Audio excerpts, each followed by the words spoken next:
What if the most dangerous moment in your financial life wasn't when you were broke, but right after your biggest win? You know that feeling when you check your account and the number is finally bigger than you expected? Maybe it's a small win. Maybe it's a big one.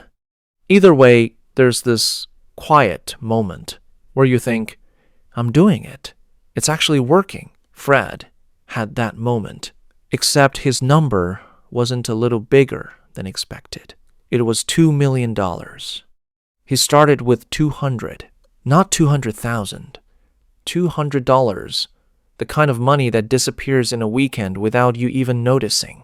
Fred was careful with it, patient with it. He made one smart decision at the right time, stayed the course when everything felt uncertain, and watched it grow into something that changed his life. And then, slowly, and then, all at once, it was gone. Not stolen, not lost in some freak accident. Gone because of decisions he made. Decisions that felt smart at the time. That's the part of the story that stays with me. Because Fred wasn't careless. He wasn't greedy in the way we like to imagine greedy people are. He was just human. And being human, it turns out, is one of the biggest financial risks there is. So today, we're going to walk through what Fred did right, what changed, and the quiet mental shift that undid everything he built. Because the lesson inside his story isn't about stocks or markets or timing. It's about what happens inside us when we finally start winning. If that sounds like something worth understanding, stay with me. This one matters. Here's something nobody really talks about in personal finance spaces. We spend so much time talking about how to build wealth. The budgets, the index funds, the side hustles, the compound interest charts. But almost nobody talks about what happens after the first big win. Because here's the thing, losing money when you're broke is painful, but it's survivable. Most people can recover from starting at zero. Losing money after you've already built something, that's a different kind of devastation. Because now you know what it felt like to have it. And the scary part is, this isn't a rare story. Lottery winners, professional athletes, first-time investors who hit it big in 2020 or during the crypto boom. The pattern repeats itself over and over. So today, we're going to break it down using Fred's story as our guide. We're going to look at what he did right, what he did wrong, and the exact moment everything shifted. Because once you understand the pattern, you can protect yourself from it. Let's talk about Fred. Fred grew up in a working-class household. Money was always tight. He watched his parents work hard, stay careful, and still never quite get ahead. So by the time he was in his late 20s, Fred had one thing burned into him. Don't lose what you have.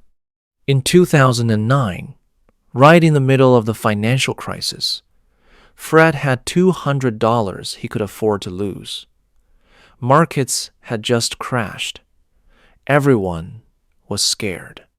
The news was telling people to pull out, stay safe, wait it out. Fred did the opposite. He bought shares in a small company that almost nobody was paying attention to. Not because he had some insider secret, but because he did his homework. He believed in the product, and he was willing to be patient when everyone else was panicking. That $200 sat there for years. He didn't touch it, didn't check it obsessively, didn't sell when it dipped. He just waited.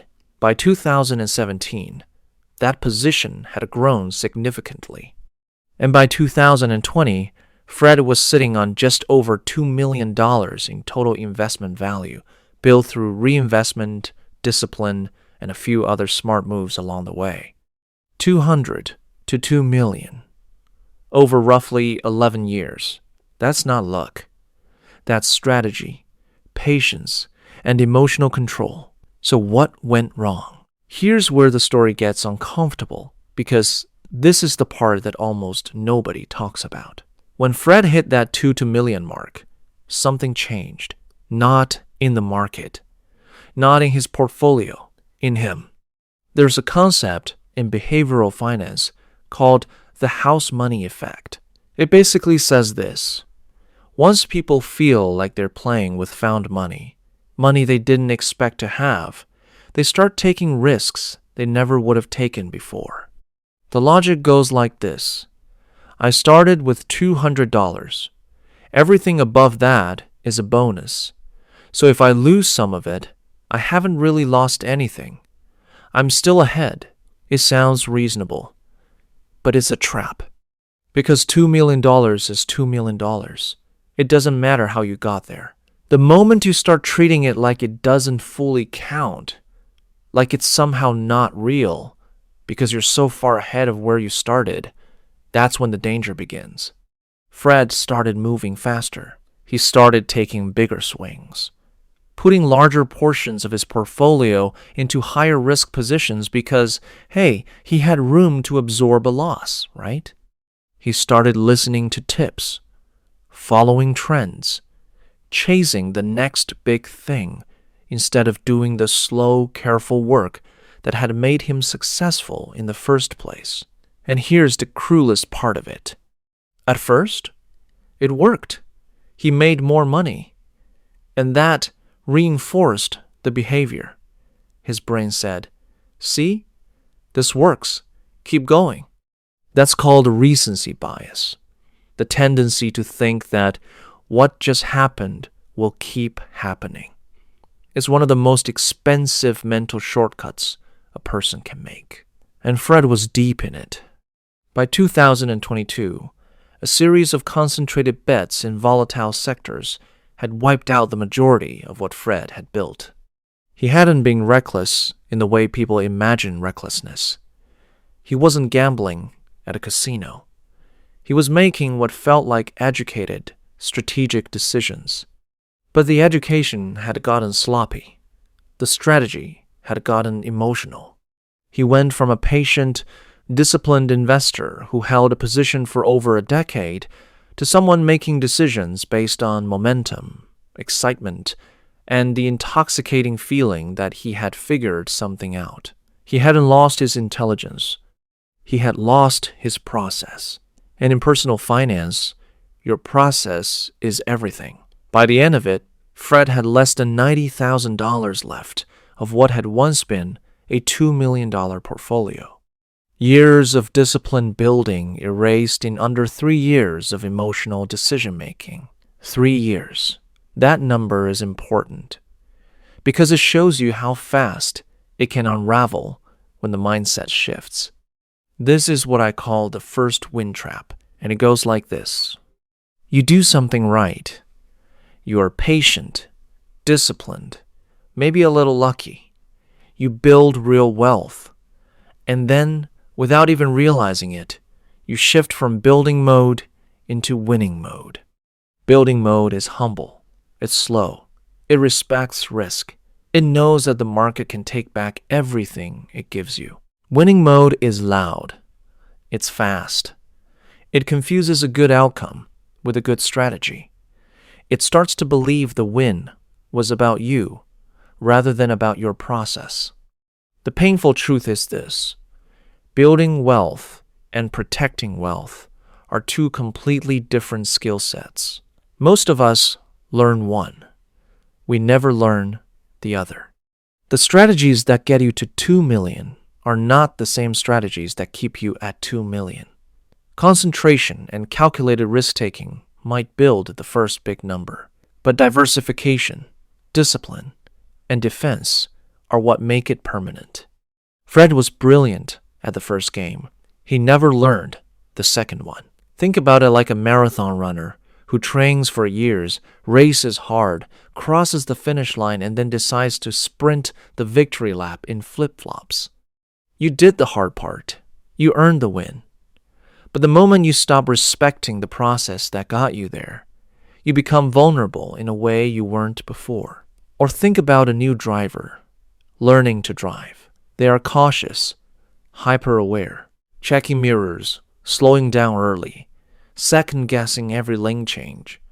But a driver who has been on the road for 15 years without an accident, they have gotten comfortable. And comfort in high-stakes situations can quietly become carelessness. Experience is valuable. Unchecked confidence is expensive. Fred had both. He just stopped telling the difference between them. So what do you actually do with this? 3 things. Short and practical. 1. Protect your gains with the same energy you used to build them. Once you hit a milestone, whether that's your first 10,000, your first 100,000, whatever that number is for you, treat it like it matters, because it does. Start shifting some of your focus from growth to protection. 2.